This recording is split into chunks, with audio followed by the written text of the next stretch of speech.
Hi guys, எல்லாருக்கும் வணக்கம் guys. இந்த வீடியோவில் நம்ம என்ன பார்க்க போகிறோன்னா, என்னை மன்னிச்சிடுங்க.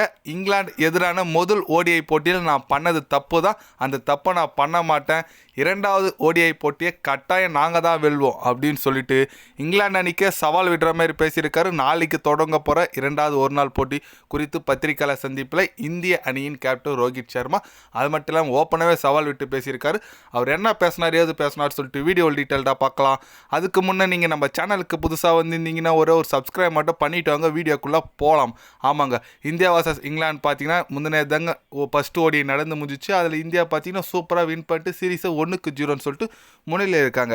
நாளைக்கு ரெண்டாவது ஓடிஐ போட்டி தொடங்க போதுங்க. அது குறித்து என்ன சொன்னாருன்னு கேட்டிங்கன்னா, கண்டிப்பாக முதல் ஓடிஐ போட்டியில் நாங்கள் பண்ண தப்பு என்னன்னு கேட்டிங்கன்னா, அங்கே குரூஷியலாகவே ரன் அடிச்சிருக்கணும். லாஸ்ட் வரைக்கும் போனது தப்பு. 6 விக்கெட் விட்டது இந்த ரன்னுக்கு எனக்கு ரொம்ப இதுவாக இருக்குது. ஏன்னா நாங்கள் சாம்பியன் ட்ராஃபிக்கு போக போகிறோம். எங்கள் நாட்டில் ஆடும்போது நாங்கள் இதோட இன்னும் நல்ல பர்ஃபார்மன்ஸ் கொடுக்கணும்னு நினைக்கிறேன்.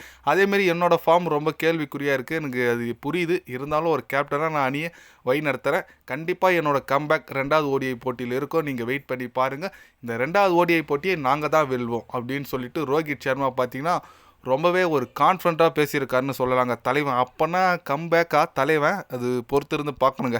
ஏன்னா தலைவன் ரோஹித் சர்மா கம்பேக் கொடுத்துட்டாருன்னா அதுக்கப்புறம் எந்த அணி இருந்தாலும் ஆப்பு வைப்பார். ஏன்னா அந்தளவுக்கு ஒரு தரமான பேட்ஸ்மேனுங்க. எல்லாம் மறந்துருக்க மாட்டீங்க. இப்போது 2K கிட்ஸ் தான் ரோஹித் சர்மாவை ரீல் பண்ணிகிட்டு இருப்பாங்க, ட்ரோல் பண்ணிகிட்டு இருப்பாங்க. ஆனால் 90s கிட்ஸுக்கெலாம் தெரியும் ரோஹித் சர்மாவோட ஹிஸ்ட்ரி என்னன்னு சொல்லிட்டு. ஏன்னா 3 200 வச்சுருக்காரு, 264 ரன் ஓடியில் ஒரு மேனாக வச்சுருக்காரு. அந்த மாதிரி ஒரு பயங்கர ஹிட்மேன்னத்துக்கு பேர் வச்சுருக்காரு. அந்தளவுக்கு ஹிட்டிங் எபிலிட்டி இருக்குது ரோஹித் சர்மாவுக்கு. இப்போ கொஞ்சம் ஃபார்ம் அவுட்டு தலைவன் ஃபார்முக்கு திரும்பிட்டாருன்னா எந்த மேட்ச் எப்படி வேணால் மாற்றுவார். இங்கிலாந்து அணிக்கு ஊதிடுவார் சங்கு. அது நம்ம பொறுத்து இருந்து பார்க்கணும். நம்ம ரோஹித் சர்மா நாளைக்கு போட்டியில் கம்பேக் கொடுக்குறாரா சொல்லிட்டு. ஆனால் டாஸ் வின் பண்ணால் இந்தியா முதல் பேட்டிங் எடுக்கணுங்க.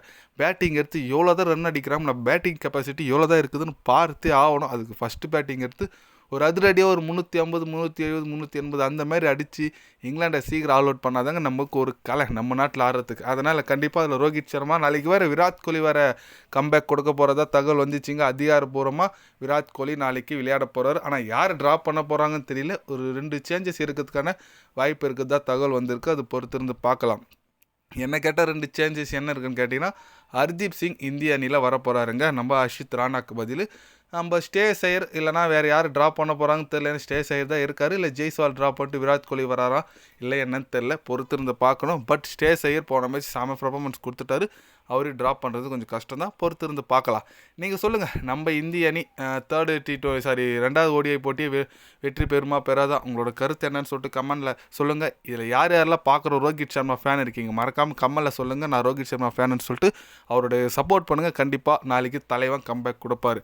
இது போன்ற ஸ்போர்ட்ஸ் யூஸை தெரிஞ்சுக்கணும்னா சேனலை சப்ஸ்கிரைபர் லைக் ஒன்று பண்ணிக்கோங்க. கண்டிப்பாக கிரிக்கெட் பற்றி day by day channel update வரும். மறக்காமல் சப்ஸ்கிரைப் மட்டும் கொஞ்சம் பண்ணி வச்சுக்கோங்க. நன்றி, வணக்கம்.